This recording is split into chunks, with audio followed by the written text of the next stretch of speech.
Welcome to Jim Rohn Treasures, where timeless wisdom meets the rhythm of modern life. There's one thing many of us have misunderstood for years. Productivity isn't about doing more. Productivity is about doing what matters. Working with purpose, working with heart, working to move forward, not to run in circles. I've met many people, they wake up early, they rush all day, they're exhausted at night, but when they look back, they haven't gotten any closer to their life's goals. Because being busy and making progress are two completely different things. Busyness is a reaction. Progress is a choice. And that choice begins with daily habits. You don't build a life overnight. You build it day by day, through small actions, but repeated consistently, with persistence, with awareness, with intention. And today, I want to share with you the habits that don't just change how you work, but who you become. Habits that can transform you from someone chasing time to someone mastering it, from someone caught up in life to someone designing life. So stay until the end, because habit 7 holds the key to becoming the person you've always known you could be but haven't dared to be yet. Now, let's begin. Habit 1, design your day before it begins. There are two kinds of people who step into a new day. One wakes up and immediately gets swept away. They open their eyes, grab their phone, check messages, reply to notifications, read emails, and within the first few minutes, their mind already belongs to the outside world. They run, they spin, they stay busy all day. But by the end, even though they're tired, they don't feel like they've moved forward because they live to react, not to lead. The other is different. They wake up with clarity. They know what matters. They know what needs to be done first and what must not invade their day. They don't let life decide their direction. They are the driver. And the difference between the two is not talent, not circumstance, not intelligence. It lies in one simple habit. Don't start your day until you've finished it on paper. That's a lesson I've carried my whole life. Think about it. An architect never builds without a blueprint. A pilot never takes off without a flight plan. A coach never enters a game without a strategy. So why do we step into a day without a plan? If you don't design your day will belong to someone else, someone else's phone, someone else's requests, someone else's expectations, and you'll end up living in their story instead of building your own. You're not tired because you're doing too much. You're tired because you're doing things that lead you nowhere. Take 10 minutes at night, just 10. Sit down with a pen and paper and ask yourself tomorrow what matters most. What will move me closer to my goal? What if I don't do? It will make me regret the day. Then write down 3 key things. I call them the big 3, not a long to-do list. Not 12 tasks that make you feel like you've worked hard. Just 3 things. 3 essentials. 3 that create real change. When you finish the big 3, even if other things remain undone, the day is still a victory. And that sense of victory is powerful fuel for confidence. Confidence builds momentum. Momentum makes change inevitable. But here's something even more important. When morning comes, you can't trust your feelings. Your feelings will tell you to sleep 5 more minutes. They'll say, you don't have to push today, do it tomorrow. Feelings always seek the easy path, because easy feels good. But the plan you wrote last night was made by a wiser, more disciplined version of you. So, don't live by inspiration, live by design. Now, imagine this A-ship in the middle of the ocean. Without a rudder, it can drift for weeks. The water, wind, and waves will carry it anywhere, but it will never reach a destination. Your plan is the rudder of your life. Without it, you drift. Before we move on to the next habit, pause for a moment. Take a deep breath and ask yourself, if you don't write a plan for tomorrow tonight, then whose day will tomorrow be? And once you know how to design your day, the next vital step is to win the first hour of the morning. Because if you master the morning, you master the day. Habit 2, win the first hour of your morning. The way you start your day determines how you live the rest of it. Morning is like the first gear in a great machine. If the first gear turns smoothly, firmly, with purpose, the whole machine runs well. But if it slips from the start, the whole day drags, feels heavy, tangled, and hard to fix. Many people call the morning a battle with the blanket, a battle with the alarm, a battle with procrastination. But in truth, morning is not a battle. It's a ritual to remind yourself, today, I choose to lead. When the alarm rings, it's not just a sound to wake the body. It's a reminder of the promise you made the night before. And if you keep that promise even for a moment, you've already defeated the only person who ever held you back, yourself. Once you win against yourself at the start of the day, The rest of the day follows your lead. Let me be clear, if you don't own the morning, you'll spend the rest of the day chasing it. When you wake up, don't touch your phone. Don't let the world enter your mind before your mind is ready. Let the morning be time between you and your future. Stand up, breathe deeply. Let your body know you're awake, that you're present, that you're here to live, not just exist. Then move a little. Not much, just enough to remind your body it's strong, it has energy, it's alive, because movement creates emotion. If you stay still too long, your mind will too. After that, feed your mind. Don't let the first story of the day come from social media, the news, or someone else's opinion. Let it come from something that strengthens you. A page from a book, a talk, a quiet reflection. Remember, the mind is a garden, and the seeds you plant in the morning bloom into the mood of your day. Once your body is awake and your mind is clear, return to your plan. Open the page you wrote last night, the big three, the three most important things, and tell yourself today, no matter what happens, I will finish these three. Not 10, not everything, just three. Three that keep you aligned, three that keep you true, three that make today meaningful. Now, let me ask you something important. How many times have you failed, not because you didn't know what to do, but because you started your day too late, too rushed, too scattered? Morning is where you reset your direction. If it's lost in chaos, your whole day loses focus. But if it's built with presence, with awareness, with intention, the day follows you. That's why I call the morning the lever of life. Because win the morning, win the day. Win the day, win the week. Win the week, win the year. And ultimately, win your life. Now then, once you know how to design a day and win from the first hour, you must learn something equally vital. Not everything matters equally. Because being busy and making progress, once again, are two entirely different things. Habit 3, focus on the few that matter most. Most people don't fail because they're lazy.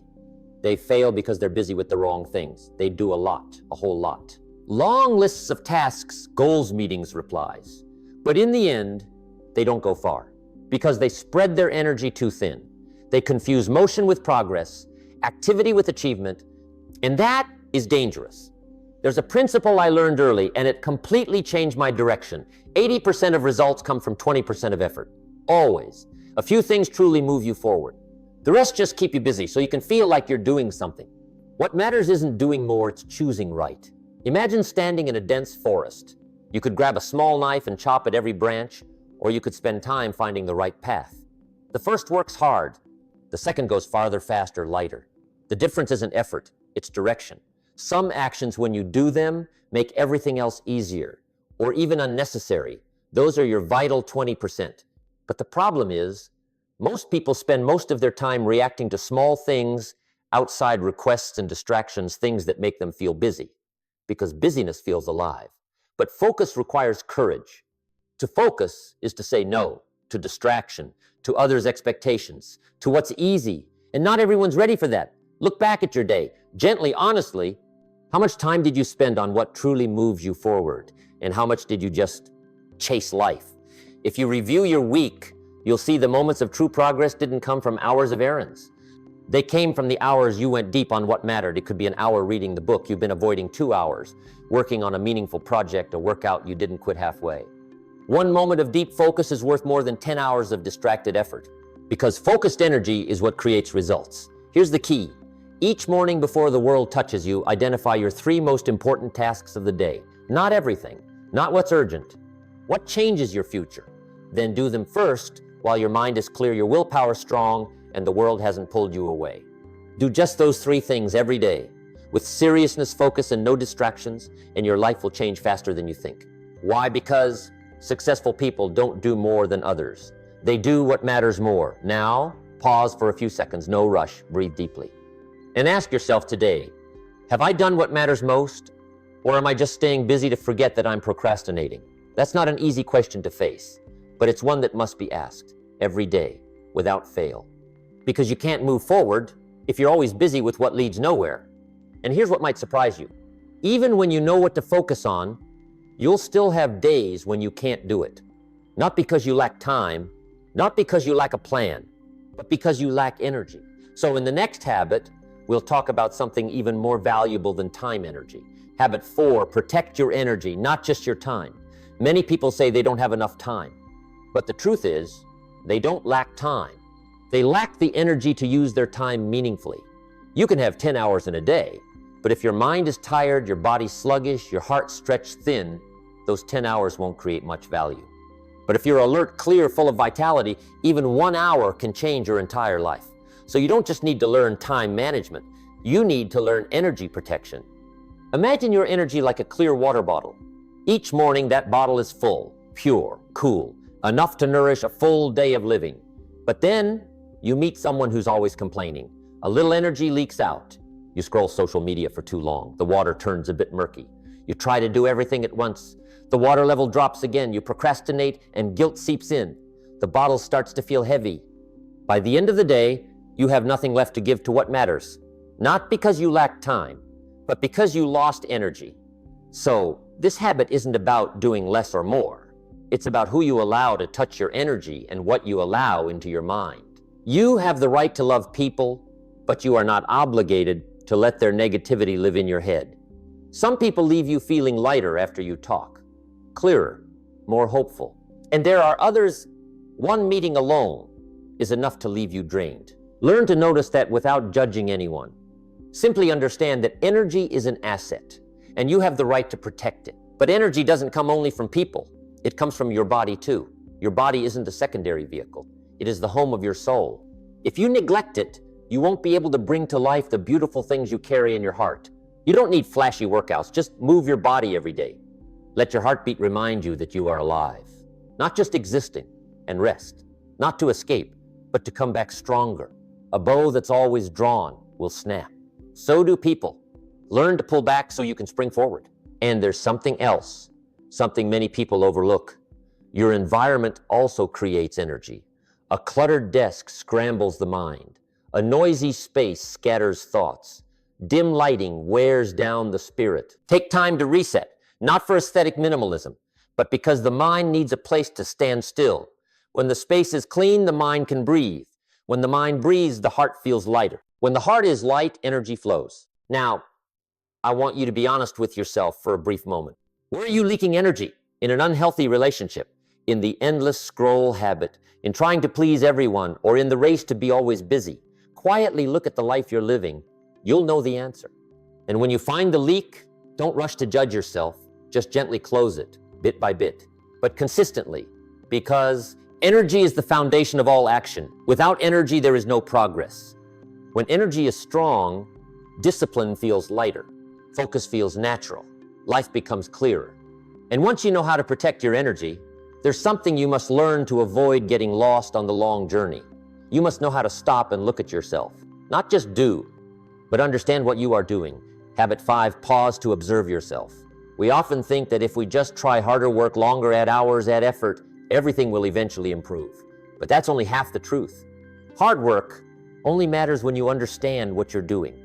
Otherwise, you can run for an entire year and realize you've been moving in circles. It's not experience that creates wisdom. It's reflected experience. You can live for 5 years, but if you never stop to observe, to learn, to adjust, then those 5 years are just one day repeated 1825 times. But if you truly know how to reflect on yourself, one day alone can change your life. I've always kept a very simple habit. Each night before bed, I sit in silence for a few minutes. No music, no phone, no distractions, just me and the day. And I ask myself 3 questions. Today, what did I do well? Today, what did I not do well? And tomorrow, what will I do differently? I don't judge myself. I don't punish myself. I simply observe, understand, and adjust gently, because no one is perfect. But those who correct themselves go farther than those who try to prove they're right. Imagine you're rowing a boat at sea. If you just row and never look up to check your direction, you can spend all your strength and reach the wrong shore. Reflection is lifting your head to see where you're going. Just a few minutes, but it determines the whole journey. And then once a week, I give myself a bit more time. I sit with my journal, not to write new goals, but to look back at what actually happened. A lived week holds more results than you think. But we often miss them because we're always rushing into the next day. When you pause, you'll see the things you thought were no progress actually move forward. Very small progress, but steady. And those small advances compound into big change. But if you don't look back, you won't feel yourself moving forward and you'll lose heart. Not because you failed, but because you didn't notice the small wins blooming in you each day. Be a little honest. How long has it been since you stopped and asked yourself, am I living by choice or just drifting through days? That question is gentle, but it's a mirror. It reveals where you're off course. And it also reveals where you're doing wonderfully, but haven't given yourself credit. And you deserve credit, at least from yourself. Remember this, it's not the person who does the most who goes the farthest, but the one who learns the most from what they do. That is wisdom, that is growth, that is the foundation of sustainability. And when you've learned to observe yourself, you'll see a very important truth. Change doesn't come from explosive moments. It comes from small actions, repeated, over time, quietly, persistently. It comes from something called consistency. Habit 6, build consistency. We humans tend to overestimate dramatic moments and underestimate the power of small things done daily. We often think success comes from one big win, a turning point, a life-changing moment. But no, that's just the surface. What creates the turning point is what happened quietly before. A habit kept long enough, an action repeated enough days, a promise kept to yourself enough times. Success isn't built in a day, but it is built day by day. Anyone can perform well on a beautiful day. Anyone can feel full of motivation on an inspiring morning. But motivation fades, inspiration shifts, feelings change. And when feelings change, that's when our true nature appears. Ordinary people stop when inspiration disappears. Extraordinary people continue even when there's nothing left to feel. That is consistency. Imagine pushing a heavy car along a flat road. At first, you have to use a lot of force. The car doesn't move. You push for a while, it inches forward. But if you persist, each bit of momentum stacks, and at some point, the car moves on its own. Not because you pushed harder, but because you didn't stop. Motivation starts you. Consistency gets you there. However, consistency isn't always exciting. It isn't loud. It isn't flashy. It doesn't make you feel like a hero. It repeats, quietly, bit by bit, day after day. And that's why many people quit. Not because they're not good enough, but because they don't see quick results. But a seed doesn't sprout overnight. It needs time underground, where no one sees, where no one praises, where it's just you and your persistence.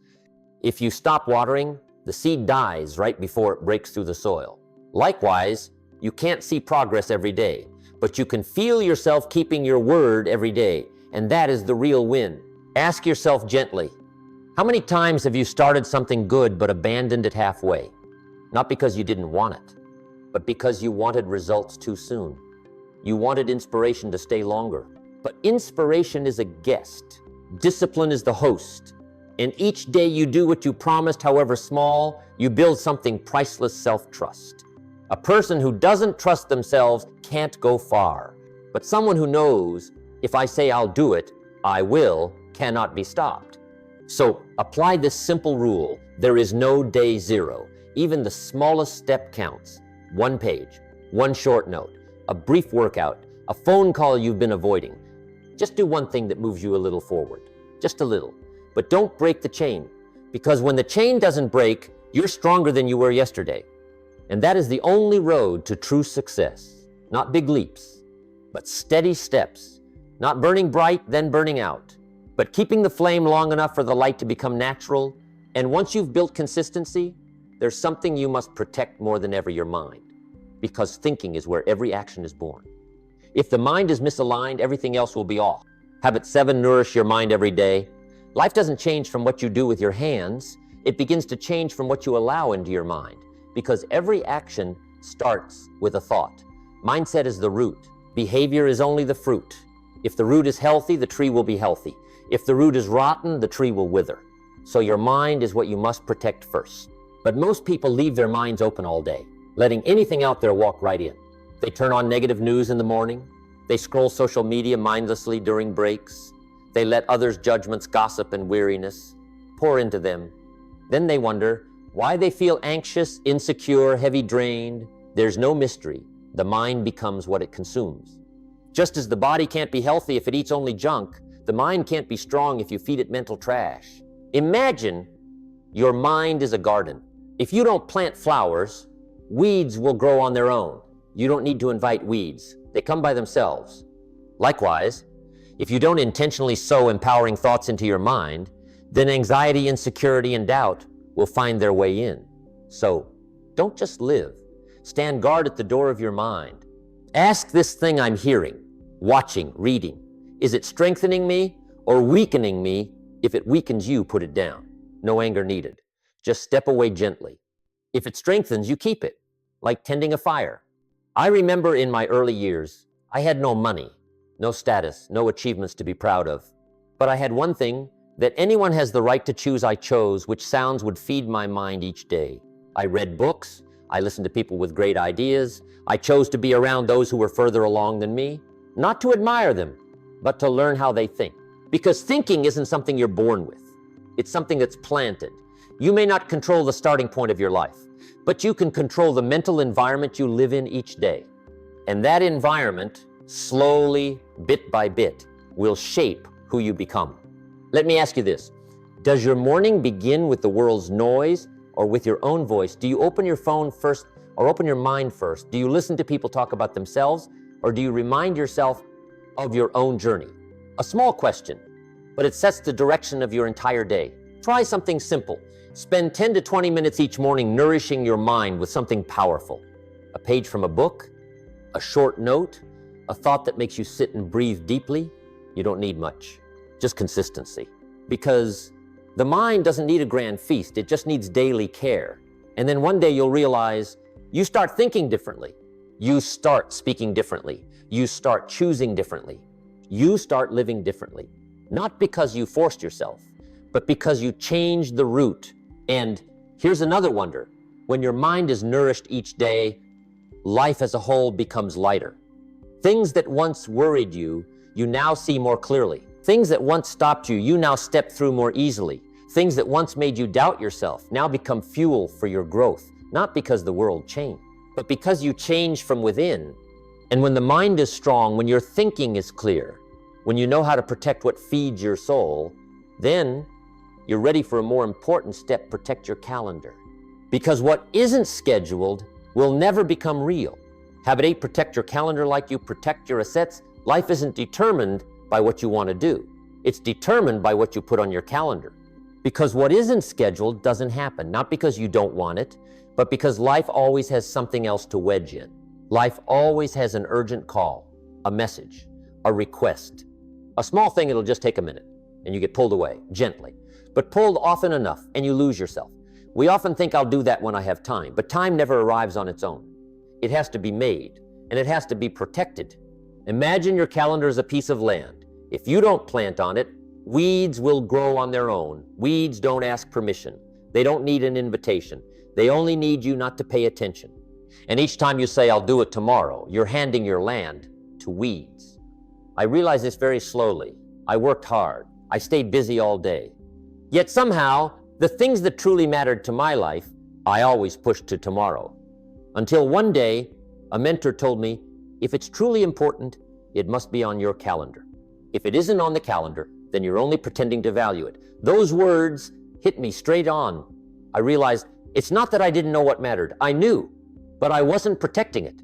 Look at your calendar now. You'll see what you truly value in life.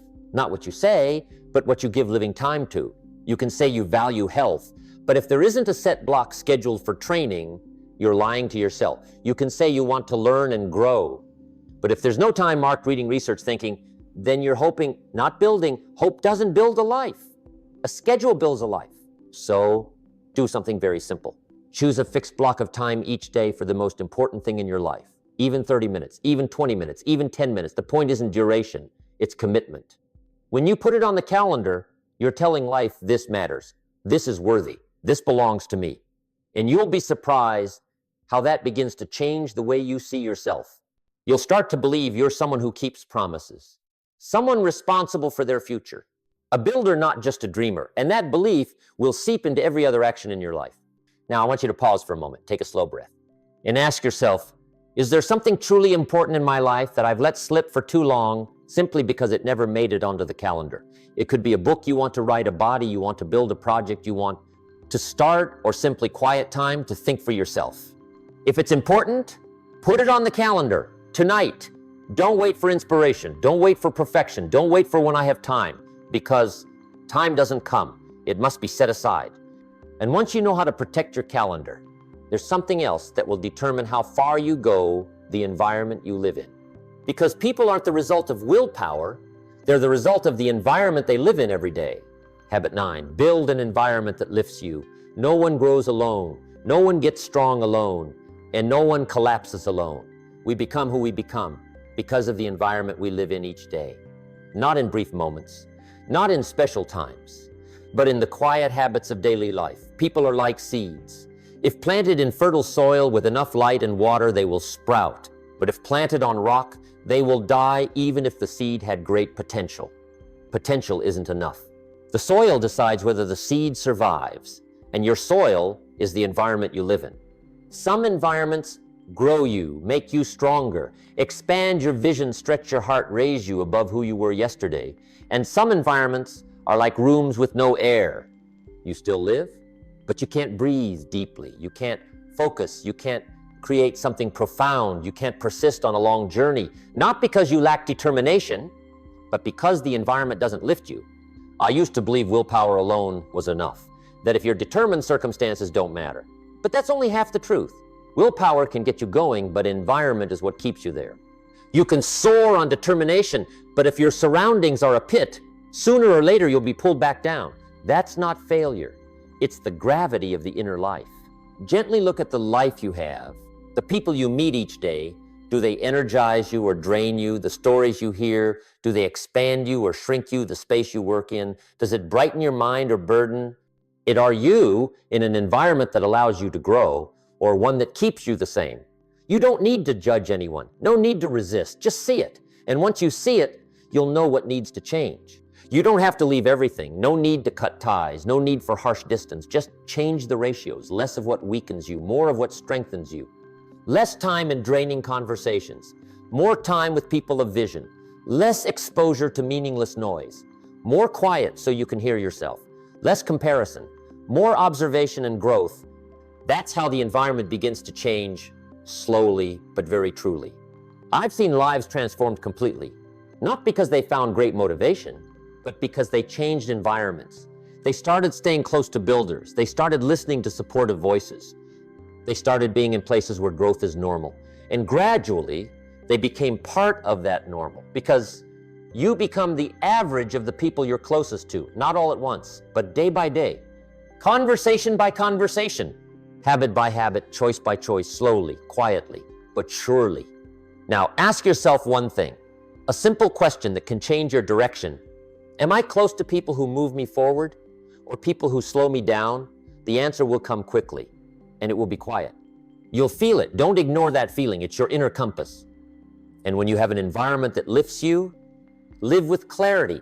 Protect your calendar. Nourish your mind daily. There's one final habit that makes all the above come alive: full presence. Whatever you do it with your whole soul. Habit 10, be fully present in everything you do.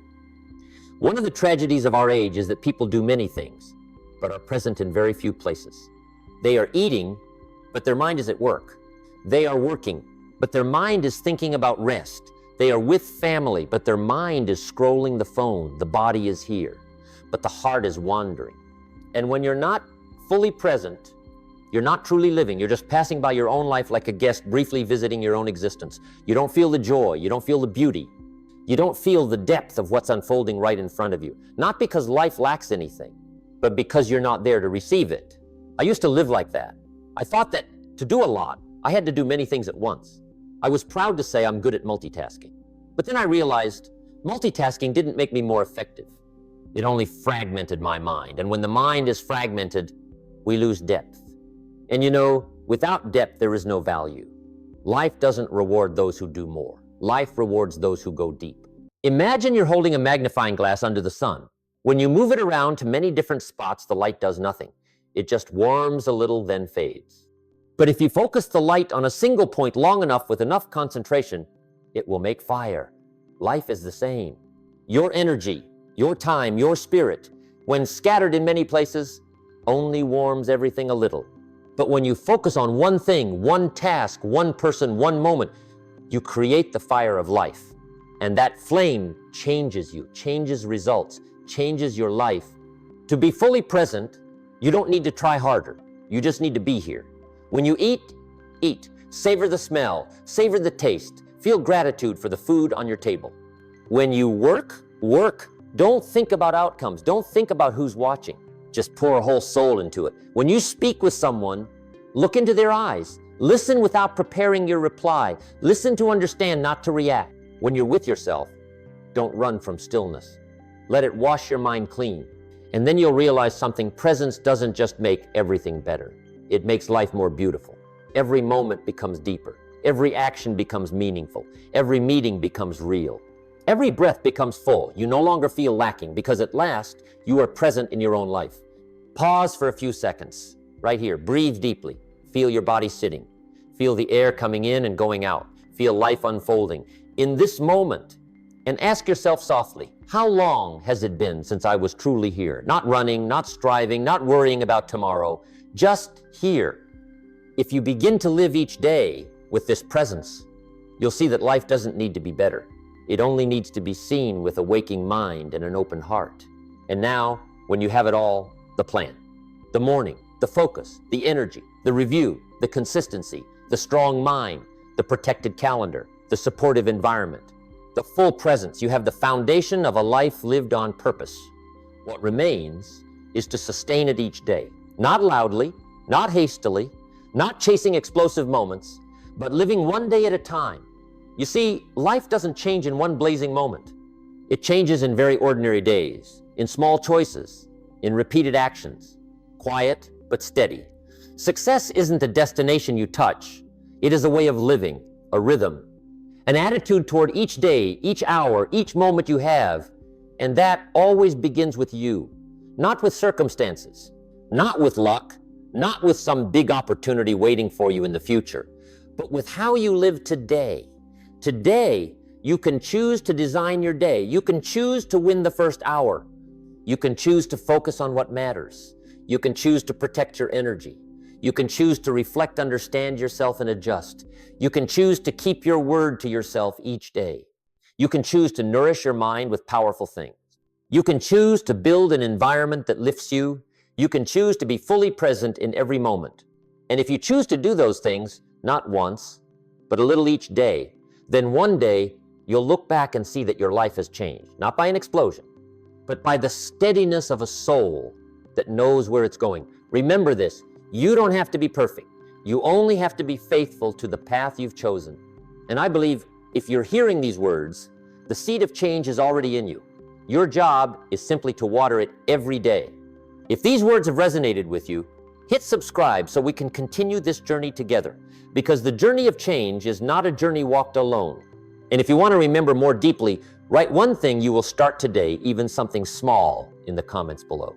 Not for me to see, but for you to affirm to yourself, success is not something you pursue. Success is something you become. See you again in a meaningful tomorrow.